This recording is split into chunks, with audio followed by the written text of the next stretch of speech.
여러분들 안녕하세요. 의과학자 뿔란햄스터입니다.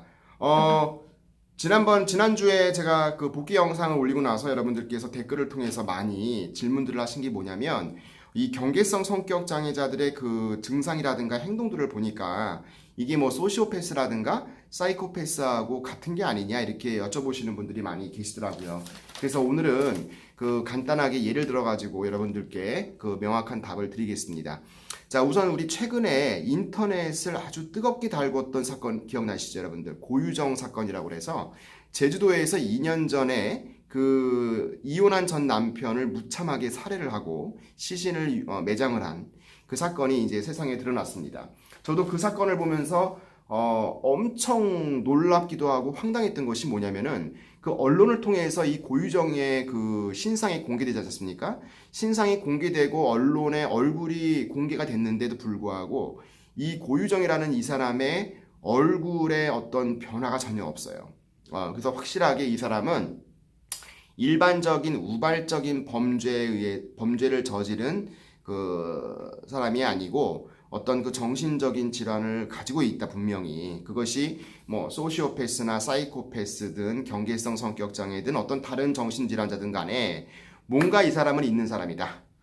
그런 생각을 딱 했거든요. 근데 최근에 이제 이 수사를 하면서 드러난 결과가 뭐냐면은 처음에는 이제 소시오패스라든가 사이코패스인 줄 알았더니 이 사람이 그게 아니라 경계성 성격 장애자일 가능성이 매우 높다라는 그런 진단이 내려졌어요. 그 원인을 한번 보니까 이 경계성 성격 장애라든가 또는 소시오패스, 사이코패스와의 공통점은 상당히 많아요. 겹치는 증상들도 많고요.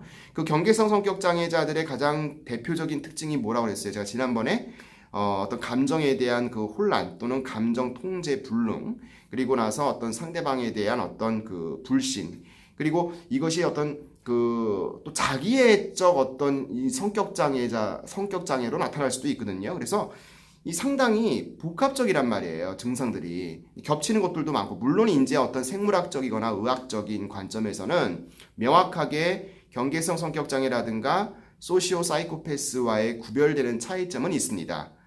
그러나 어떤 의학적이고 생물학적인 관점이 아니라 일반적인 경향, 성향에서 나타나는 특징들은 상당히 겹치는 부분이 많기 때문에 여러분들이 헷갈리실 필요가 없고 그냥 골고루 다 갖췄다. 이 고유정이라는 사람은 제가 보기에는 어느 특정 한 가지 정신질환자라고 말할 수는 없을 것 같고요.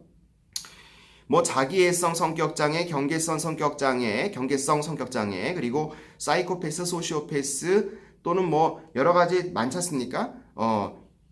이런 모든 인격 장애를 다 가지고 있는 것 같아요. 그래서 가장 큰 특징이 뭐냐면은 이 사람이 전 남편을 살해를 하고 나서도 분명히 동정심이라든가 어떤 자기가 그러한 살인을 저지른 것에 대한 죄책감, 이런 것들이 전혀 없었다라는 것이 명확합니다. 100%입니다. 왜냐면 언론에서 이제 신상 공개를 하고 사진을 비쳤을 때 조금이라도 양심이 있는 사람들이라면요, 어떤 얼굴에 우리 표정이 드러나요. 그러니까 어떤 그런 어떤 심리적으로 어떤 그런 것들이 나타나기 때문에 나타나기 마련이거든요. 근데 이제 물론 그거를 이제 보는 사람들이 또 잘 봐야 되겠죠. 판단을 하고. 그러나 어쨌든 간에 이 사람은 죄책감이라든가 전 남편에 대한 동정심 이런 것들이 전혀 없었고요.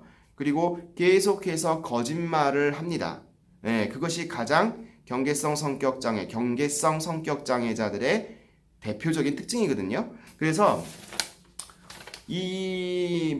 고유정이라는 이 살인자가 무슨 어떤 정신질환자를 가지고 있냐가 중요한 것이 아니고요. 우리 사회에서 좀 뭐라 그럴까요? 이제 이런 범죄가 좀 나타나지 않도록 다방면에 있어서 어떤 좀 사회적으로 좀 어떤 해결 방안을 좀 제시를 해야 되지 않을까. 물론 아니 마음 먹고 사람을 죽이고 살인하고 그런 범죄를 저지르는데 막을 수는 없죠. 막을 수는 없지만 최소한 이런 살인에 대한 재범률 이런 것들을 좀 경감시킬 수 있는 어떤 사회적인 기구가 좀 있어서 대책을 좀 세워야 되지 않을까 싶어요. 요즘에 그냥 사건만 일어났다 하면은 무슨 우울증, 분노 조절 장애, 사이코패스, 소시오패스 이렇게 몰아가거든요. 그게 중요한 게 아니라니까요. 진단을 했으면 그러한 진단이 왜 나왔는지, 어떤 그 사회적인 원인이 있는지, 아니면 개인사적인 어떤 환경적인 원인이 있는지를 명확하게 찾아가지고 좀 우리 사회가 좀 안정될 수 있도록, 이런 어떤 그 범죄들이 나타나지 않을 수 있도록, 감소시킬 수 있도록 조금 범정부적인 차원, 범사회적인 차원에서 이제 좀 해결책을 제시를 해야 되지 않을까. 물론 어렵죠. 물론 어렵지만 저는 그렇게 생각을 합니다. 그래서 하여튼 이게 시대가 변하고 세월이 지나갈수록 이 범죄도 아주 잔인해지고요. 그리고 우리 주변에서 그냥 뭐 우스갯소리로 그냥 고개 돌렸더니 너도 정신병자, 또 고개 돌렸더니 너도 정신병자, 이렇게 너무 많다는 얘기예요. 정신질환자들이. 물론 그 정신질환자들이 어떤 선천적인 문제든 후천적인 문제든 뭐 이 사람을 비난하는 것이 아니라, 물론 살인을 저질렀으면 비난을 해야죠. 그게 중요한 것이 아니고 이렇게 어떤 일이 일어났을 때 이제 이거를 좀 해결할 수 있는 어떤 범사회적인, 범정부적인 그런 어떤 해결 방안을 제시되지 않을까, 이런 생각이 듭니다. 그래서 자, 고유정은 경계성 성격 장애일 가능성이 높지만 기타 뭐 소시오패스라든가 사이코패스적인 어떤 기질들을 가지고 있고, 그 밖에 자기애적 인격 장애 기질도 가지고 있고, 여러 가지 뭐 우울증이라든가 분노 조절 장애라든가 이런 것들이 전부 다 통합이 돼서 집약돼서 살인이라는 아주 무서운 범죄로 나타났다. 이렇게 우리가 결론을 지을 수 있겠습니다. 자, 저는 그럼 다음 영상에서 또 재미있는 심리를 가지고 나오도록 하겠습니다. 자, 여러분들 안녕.